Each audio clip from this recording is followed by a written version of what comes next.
Good morning. How active are you on social media? Do you spend a little time on that each day? Do you spend a couple of hours on social media each day? Would you find it difficult to disable your social media account just for one day, a week? Spend a second or so to answer these rhetorical questions. How active are you on social media?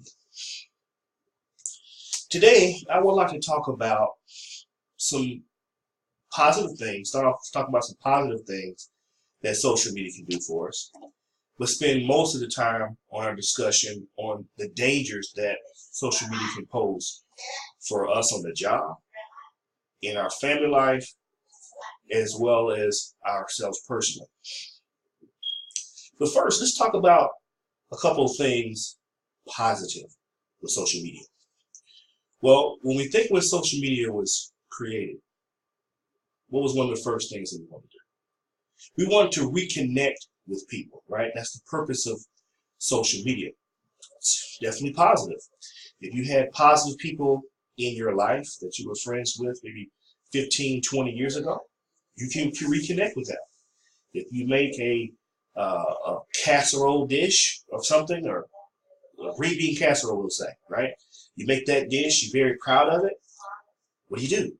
You can post that information online to where your friends can see it, and which is positive.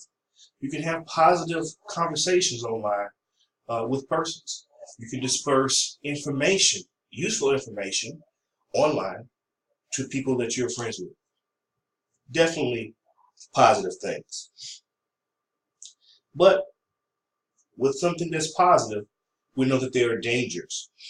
And so, again, we want to spend most of our time talking about these dangers. First, let's talk about the job, first of all.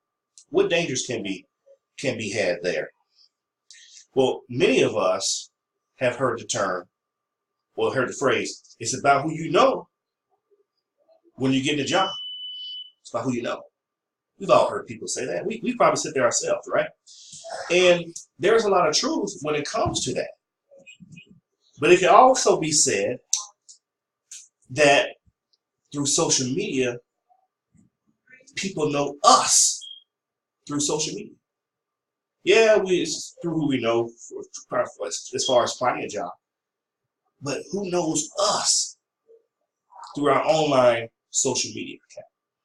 That's the question. So, according to a Harris poll, a new Harris poll that was taken very recently. The Harris poll is one of the oldest polls, online polls in existence. But notice this is what they had to say.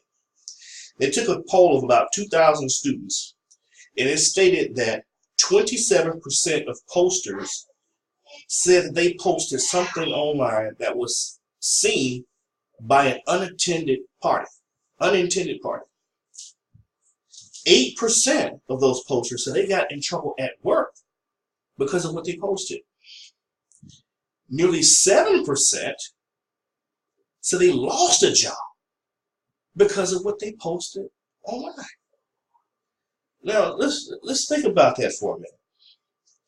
So, if we're doing the math, that makes up about 12 million of the estimated 170 million online persons. And this report was given by mainstreet.com, and they reported on this Harris poll. This is where this information came from. But that's a staggering number, right? So let's ask ourselves a question. I'm going to ask a rhetorical question here. Would we go to work and walk up to our boss and tell he or she that you're an idiot? You're an idiot. I don't like working here. This place sucks. Would you tell them that? Answer is no, right? We're not going to do that and expect to keep our jobs. None of us would do that. But would we say it online? What makes the difference? What's the difference between going in an office and telling our boss that and then posting this online? Well, some people are very, very cautious. You know, they think that everything's fine since they're behind a computer. They're safe, it's anonymous, they won't know. But there's an interesting story about that. There was a guy I worked with who posted something online about his boss, but he forgot that his boss was a friend. He had so many friends on his Facebook account that he forgot that the boss that he was talking about was a friend. So we can see now why this can be a danger and something that we definitely need to watch out for about what we post online. Definitely something to think about. Now, let's talk a little bit about family life. Okay, how can this be a danger for the family? Well, there was a report taken from USA Today, an online newspaper, and I quote, "Cyber Tip Line, the nation's hotline for reporting sexual exploitation of children, received 223,374 reports in 2010, nearly double the 2009 number." Now, this raises a question. Why such a big jump from 2009 to 2010? Why such a big jump? Well, the answer is very, very simple. Social media has boomed since that time. More than ever, people are posting things online about themselves and about their family. I'm talking personal information they're putting out there.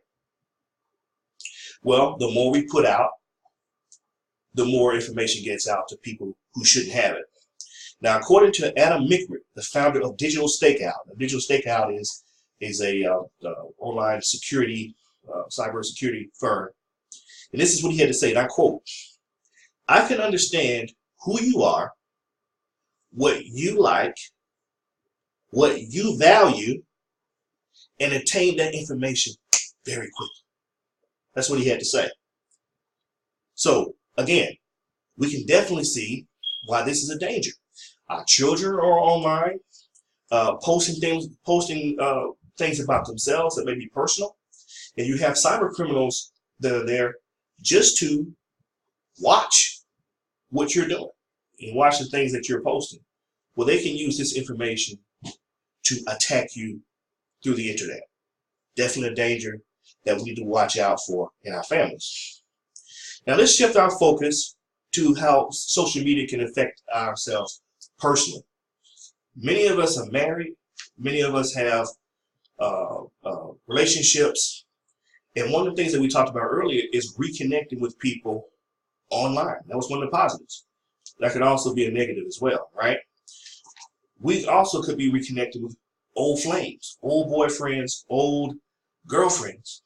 Now, how would our spouse, what would they think if they knew we were reconnecting with people that we had a relationship with? Let's be honest. They wouldn't like it, right?